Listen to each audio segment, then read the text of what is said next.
వివరాలు చూద్దాం. మోహన్ లాల్, పృథ్వీరాజ్, సుకుమారన్ నటించిన ఎంపురాన్ సినిమాపై వివాదం కొనసాగుతోంది.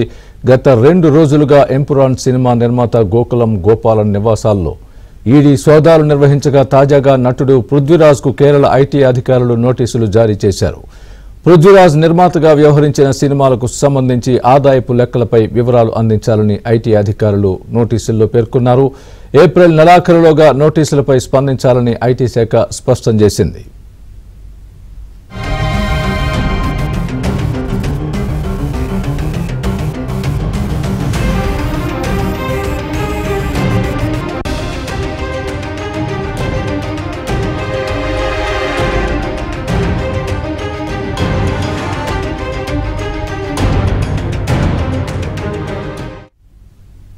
ఇదిలా ఉంటే నిర్మాత గోకులం గోపాలన్ నివాసంలో ఈడీ దాడులు ముగిశాయి. 2 రోజులుగా చెన్నై, కొచ్చిన్లో పలు ప్రాంతాల్లో సోదాలు నిర్వహించినట్లు ఈడీ తెలిపింది.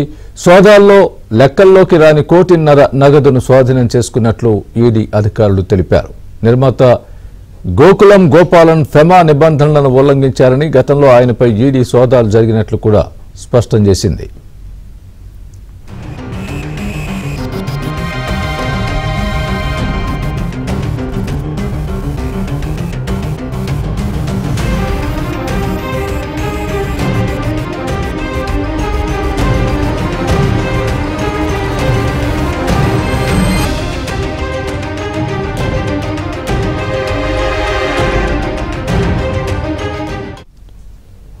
ఇదే అంశానికి సంబంధించి మరింత సమాచారం మా ప్రతినిధి ఫిల్మ్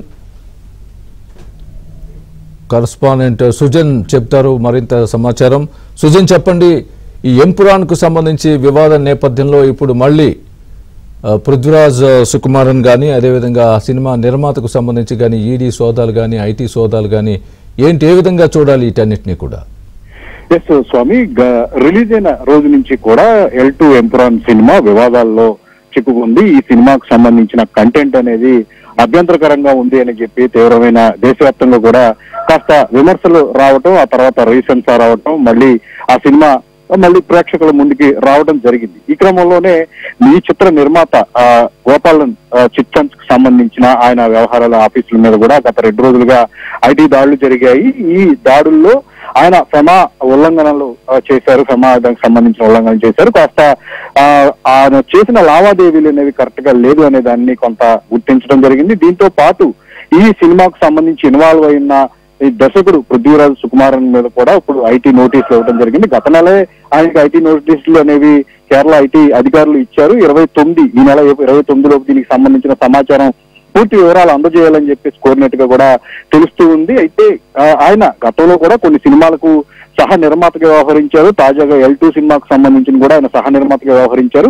ఒక 40 కోట్లకు సంబంధించి ఆ లావాదేవీలకు సంబంధించి వివరాలు కావాలి అని చెప్పేసి పర్టికులర్ గా అడిగినట్టుగా తెలుస్తుంది. సో వాటికి సంబంధించిన వీలైనంత త్వరగా ఇస్తే బాగుంటుందని చెప్పేసి చెప్తూ వచ్చారు. అయితే వీరైతే ఈ సినిమాకు సంబంధించిన కంటెంట్ విషయంలో దేశవ్యాప్తంగా నిరసనలు, ఒక విమర్శలు అయితే వినిపించిన క్రమంలో ఇప్పుడు తాజాగా ఐటీ నోటీసులు రావడం అనేది అందులో భాగంగానే ఒక చర్చ అయితే నడుస్తూ ఉంది.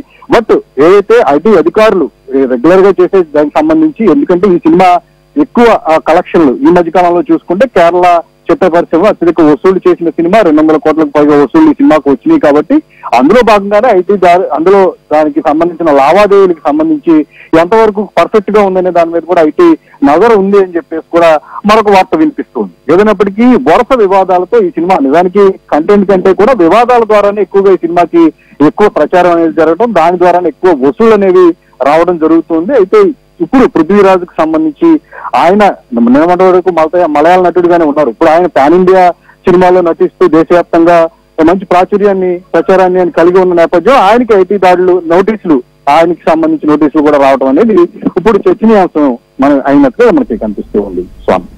Right Sujan, thanks for the update.